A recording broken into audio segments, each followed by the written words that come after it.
Alright guys, so maglo-live charting lang tayo no para lang makita nyo yung proseso kung paano ko kinukuha yung mga stock picks.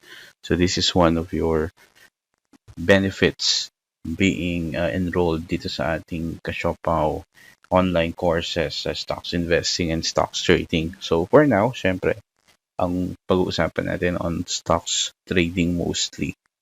Okay, so let's see what happened in the past week. So what happened there was the PSEI, so medyo tumigil siya sa 5621. So if you can see for the past 3 days, talagang there's no growth. Parang naglalaro lang siya sa level na yon. And there's a reason for that. Number one is because kung bubuksan natin yung business world, tingnan natin yung status ng market. Ano ba yung common yung sinasabi nila? I think it has something to do with the investor confidence pa rin sa ating stock market. When you go to markets here, you would see the status, no, yung mga analyst reports pagdating sa stock market. So ito, stocks down as investors fear economic impact of pandemic. So yan, kaya marami nagbentahan nung Friday, okay? And even before that, you can also load, kasi daily ito nag-update sa Business World, yung stock market insights nila. Ito, the previous day, may mga bargain hunting. Okay, tingnan pa natin. Drops on cautiousness over US-China tensions. What else? Ito yung shares up. Ito, yung nangyari kay Ayala tsaka kay Pangilinan. Nag-sorry si President Duterte. Diba?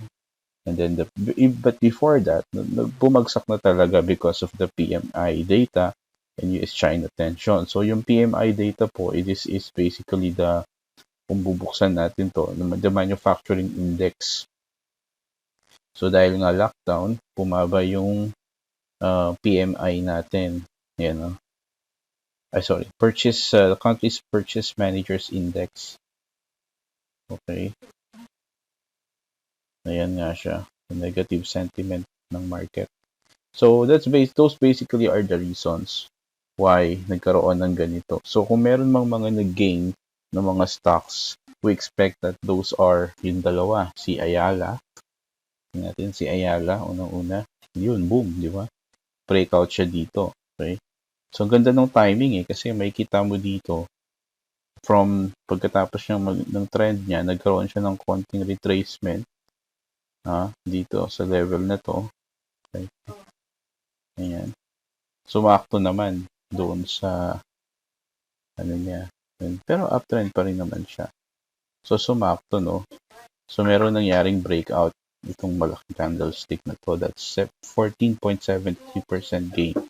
And then, the next day, yun, tuloy-tuloy na talaga siya. So, makikita natin dito, RSI, medyo nag-oversold na siya. Let's see if there will be some profit taking.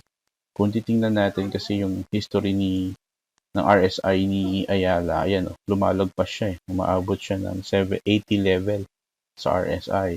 So, may rally pa, ibig sabihin, pwede ka pang tumaya dito kay Ayala. Yan.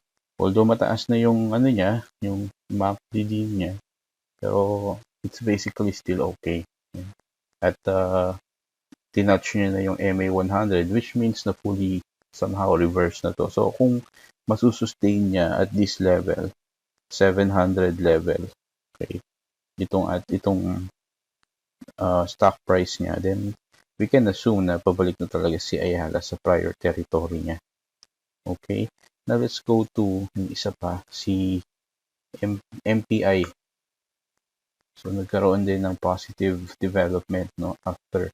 So, kung naalala ninyo, dun sa batch 1, pinakita ko yung stock picks ko, di ba? Tapos, sabi ko nga sa inyo, na binabantayan ko na tong MPI stock na to, even before pa. Ayan. Ganyan yung original na graph ko. So, I was looking at potential breakout, either breakout or breakdown. So, nangyari dito, nag-breakdown. So, wala, hindi muna ako tumaya. Actually, nag-exit na ako.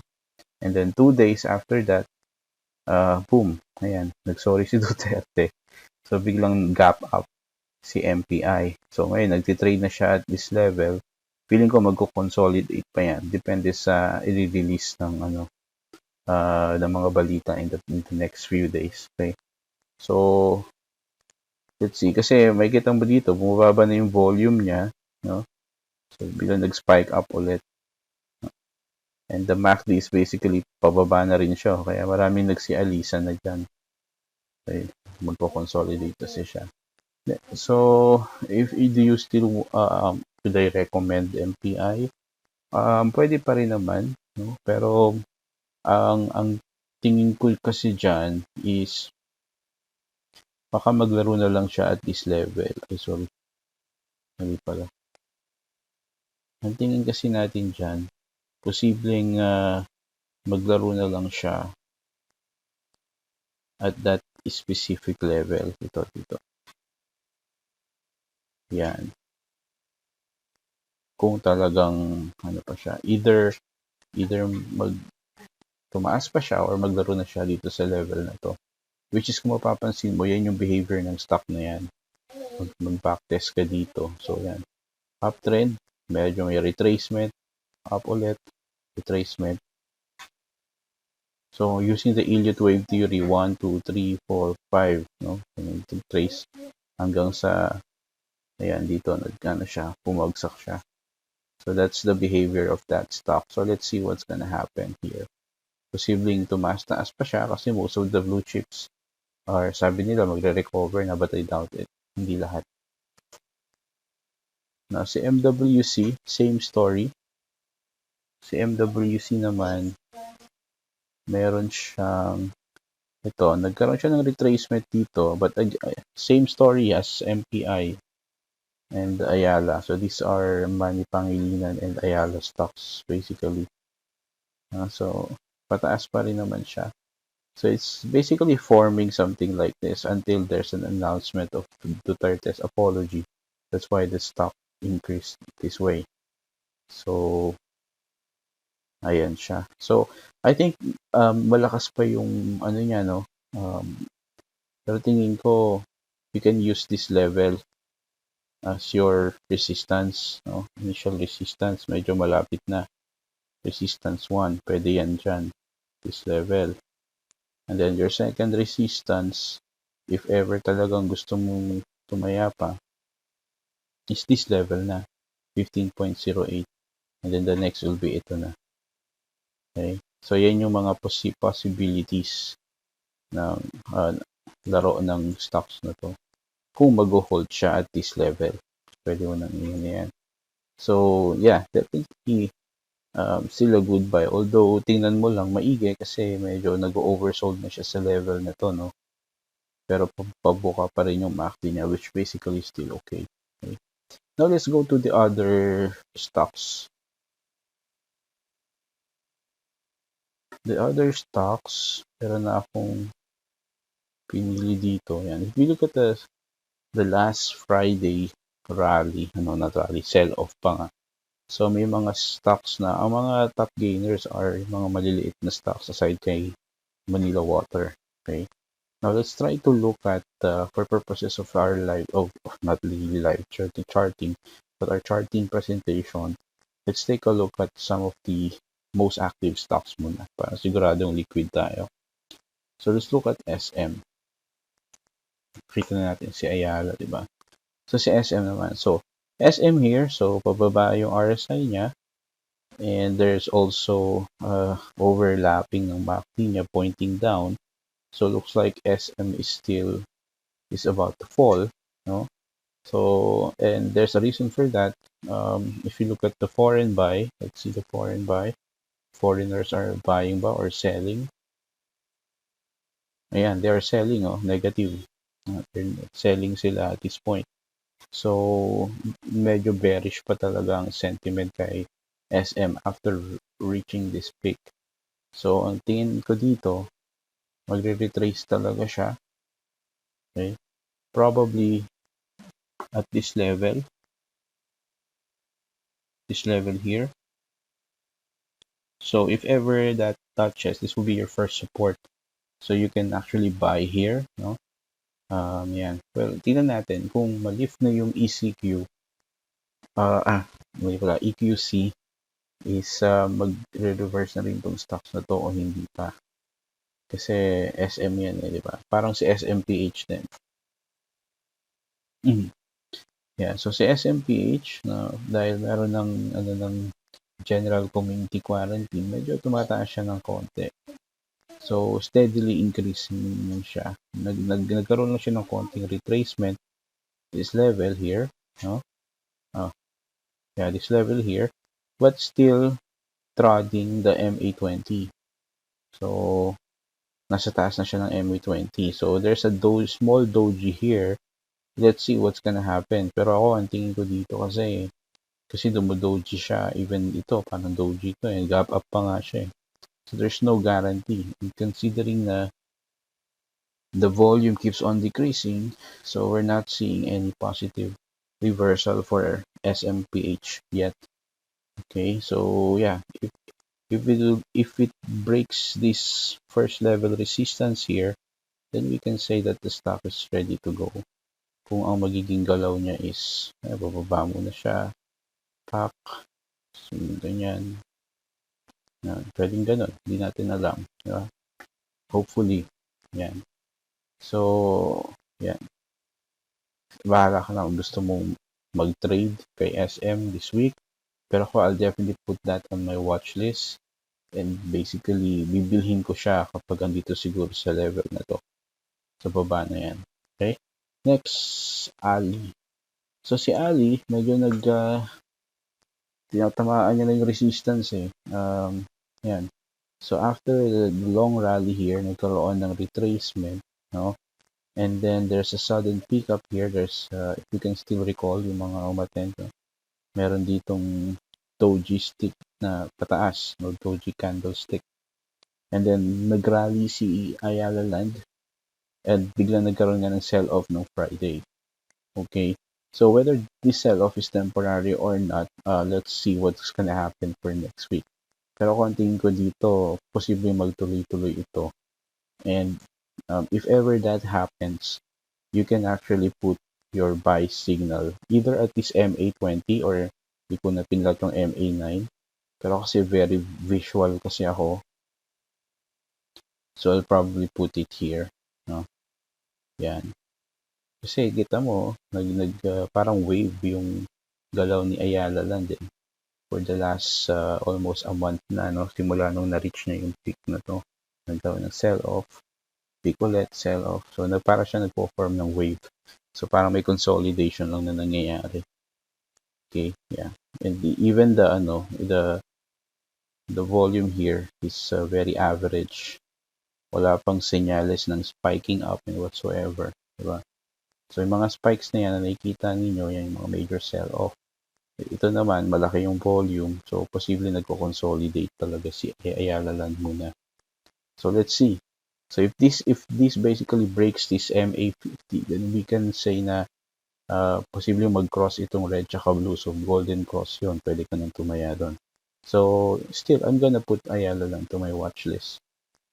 BPI, to actually, yung mga bangko, wala pa tayong nakikitang signs of reversals lahat sa kanila. And sabi ko nga doon kasi sa course ko, when an economy hits recession and you expect recovery, normally nauuna lagi yung mga conglomerates and yung mga subsidiary banks nila normally will follow. Depende on kind of stimulus kung meron na at ano yung magiging move ng central bank.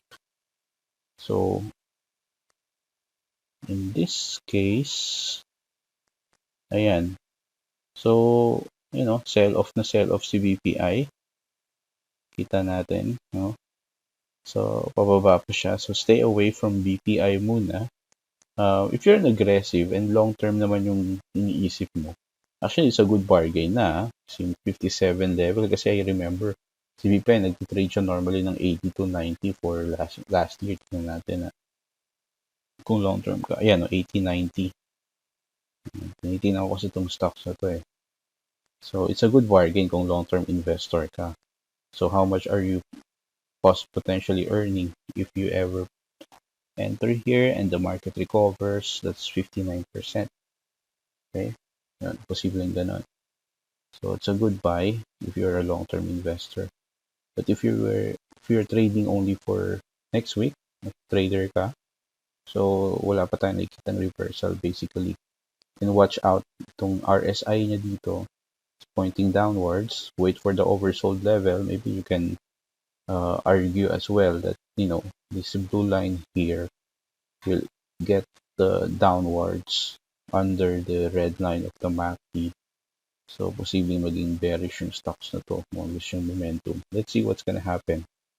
Definitely, I'm gonna put this on my watch list. Next, ICT ito. Kinuha ko tong stock pick last week. There's a reason for that. Last week was, yan, yung May 4. Start ng May 4, yan. Kita nyo, tumaas siya ng May 4. Pero, the problem here is that hindi na-sustain yung MA50. Okay? After it reaches the peak, may mga nag-sell off na dito. Okay? And then, may mga bumili pa rin on the hopes na, kasi nga, tinatouch niya yung MA50 eh. So, medyo, yung market is nag-anticipate if this stock is reversing na or hindi. Kung magme-maintain siya above MA50. Pero hindi nangyari kasi yon.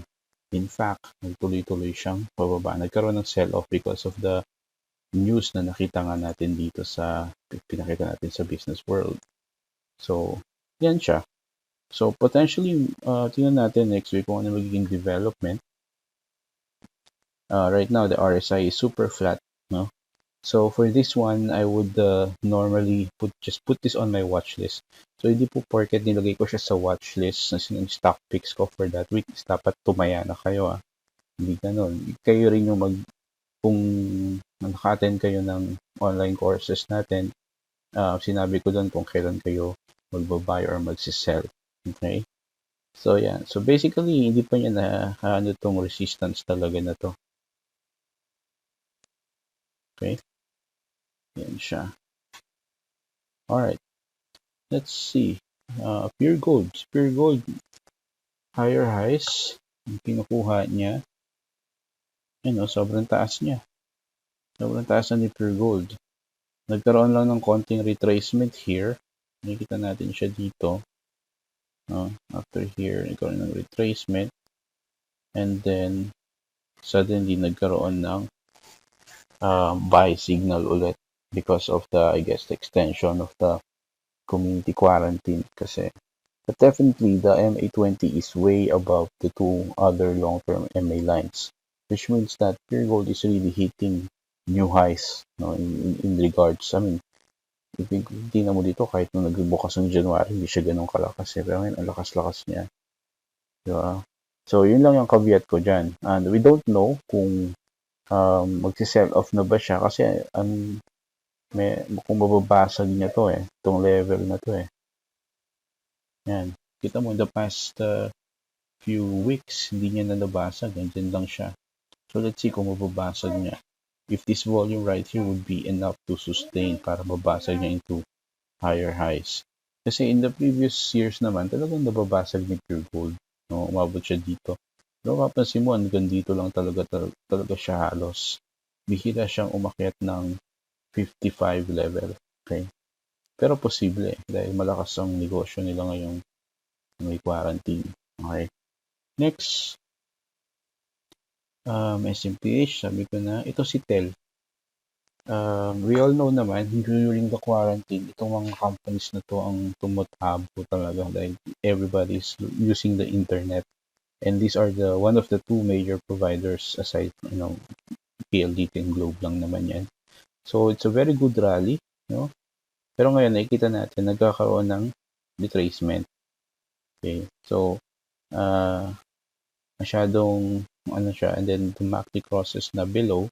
So, nagkakaroon nga ng wala ng momentum ng stocks na to. But still above the MA20. Question there is hanggang saan ito. So, I'll probably put this on my watch list. Piling ko na apektuhan lang to ng sell-off. And put my first resistance here. Support pala. This line. Duduling ako.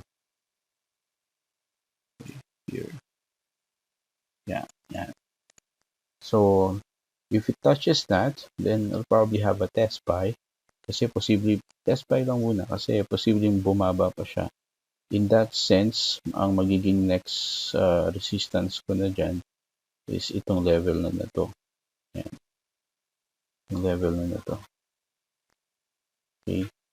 And if ever you basically touches those two support levels, then you can opt to buy. But you have to be mindful of the reversing RSI kung kailan siya magre-reverse. Okay? Pero even yun, hindi siya guarantee. Still look at the combination. Most importantly, the volume. Okay? MPI, ito, nakita natin kanina, Globe.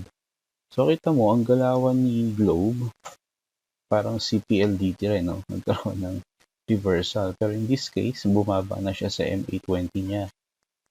So, kasi for how many days and how many weeks, ang taas talaga ang bilis mag-recover ni Globe. Because everybody is like using Globe lines for their internet data connections. Okay. So, bumaba siya ngayon because of the sell-off na nangyari. I mean, ganito yan eh. Kung sino yung blue chip companies na mabilis mag-rise, kapag nagkaroon ng change ng investor sentiment, most likely sila din agad yung e-exitan. To validate that, tingnan natin kung may foreign buying or selling. Oh, nag-sell off nga. Ang laki ng foreign sell-off dito. Yan. Okay? That's Globe. Next would be JFC. JFC, medyo trying hard to si JFC eh. Si Jollibee, no? So, akala ng iba, masaya na tayo kasi tinamaan niya na tong MA50. Pero, ang problema dyan, wala kasing volume. So, dito pa lang, sa punto na ito, there's a big sell-off after nitong ma-reach ito. Yan. Sobrang steep ng decline ng volume ni Jollibee. So, what are you gonna be expecting, no? MACD will surely be declining, and as well as the RSI, because the price keeps on declining because of the lack of volume. So there must be something of some sort of a catalyst that must be present para magkaroon ng huge upswing tong si Jollibee sa tingin ko in the next few weeks. So some people can actually argue that Jollibee is just consolidating. The problem with that statement is that how can you even say that it's consolidating when there's a big spikes, no, during the supposedly consolidation period? Hindi pa siguro. Posible ito, nagko-consolidate itong level na to. Kita natin itong volume. Kasi may spikes dito, and also dito, pero yung change niya sa prices hindi naman ganun sobrang laki. Diba? So let's see, when will this consolidation end, and probably magkaroon ng another breakout just like that happened here. Area na to. Okay. Now let's move to top losers. Top losers. Tingnan natin kung si Tech. Now si Tech, yun nga, yung mga naka-attend ng seminar online course natin, ang sabi ko dito, if hindi ka nakasakay kay Tech, pwede ka pang sumakay kapag nag-retrace, okay? So, it's still in the process of retracement. At in this case, baka hindi nga retracement eh. It's losing the momentum na talaga. And I think there's a reason for that because a lot of people who bet on Tech have started to bet on other stocks, specifically si Ayala, si MPI, the MWC because of the Duterte apology, and most recently si ABS tsaka si Lopez. So very volatile kasi talaga si Sirtec ever since. This is not a blue chip stock eh. Okay, so very volatile siya. So expect mo na maapektuhan siya kapag may ibang catalyst ang yung ibang stocks. Okay, so but I'll definitely put this on my watch list kasi mataas pa rin ang demand sa kanila because of the COVID situation. Okay, sila yung nagsusupply ng disk sa diagnostic devices. Diba? Now, let's go on, ano pa ba? IDC. Tingnan natin si IDC. Okay, si IDC, yan, medyo nag-fade na yung momentum niya. So, tumaya ako sa stock na to during this period ito. Dito hanggang dito. I sold it off kasi nakita ko yung nagkaroon ng dalawang sell-off na eh. Sell-off na malaki dito, may konting purchase dito, but the volume is not enough to sustain this. So, nag-sell off na ako dito. And then, true enough, nag-retrace na yung price niya. So, the MACD is touching, the blue line is now touching the red line, signaling losing the momentum, as well as the RSI. So, but I'll still put this on my watch list. Okay. So, let's see. If ever this reverses, where will you put your support? I'll put it here around this area. At least for me, diba? Yan. Hopefully matouch na by that time sa area na to. Okay, matouch niya na itong oversold level, so I can buy it again. Alright. Next is PJ, maliit. Ayan. GMA7. Ito, si GMA7. So, sana hindi kayo nakasakay dito last time. So, may mga sira-ulo kasi talaga sa trading. Alam mo yun? Dahil nagsara sa ABS-CBN, ang taas oh. Sipin mo, nag-close ka dito ng 4.77, biglang nag-open ka ng 7.15. That's too much. So, kawawa yung mga nandito kasi nagbuhusan agad yan, no? So, pag nakakita ka na ng ganitong candlestick, huwag ka nang sumakay the next day kasi talagang pababa siya. Yung sinasabi ng iba bounce play, I don't think applicable yung bounce play dito kasi the prior level of this stock is trading at this level, 5 pesos up to, ano ba to? 5.22 to as low as 4. Nandito siya sa level ng 6 to 7 eh. Di ba? So, medyo tumaas ng paunti. But still, hindi applicable para sa akin yung bounce play dyan.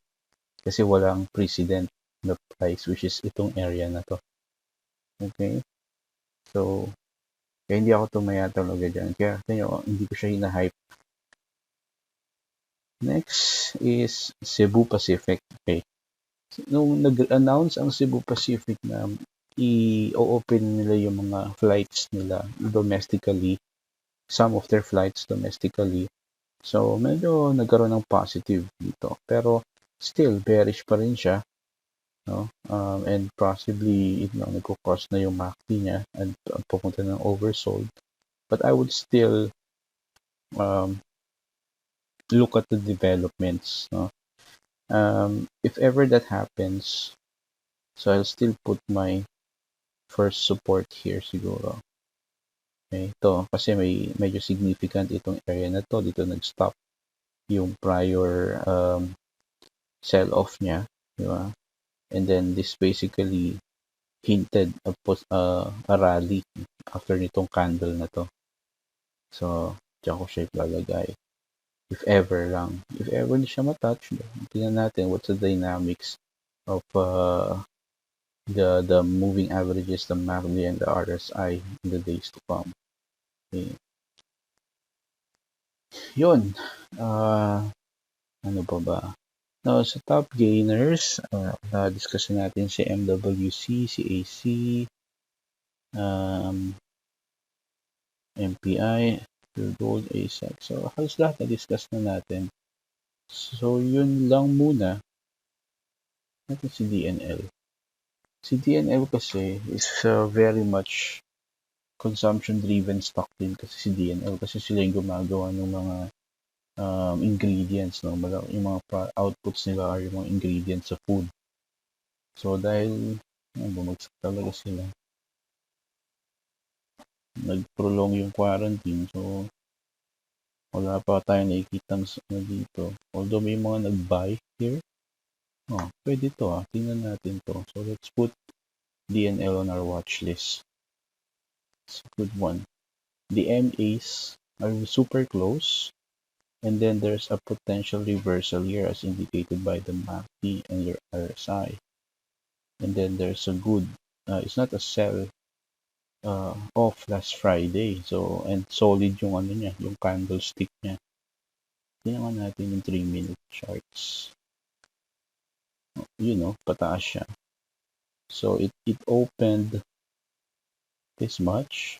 Mga nag-place. Mostly green. No?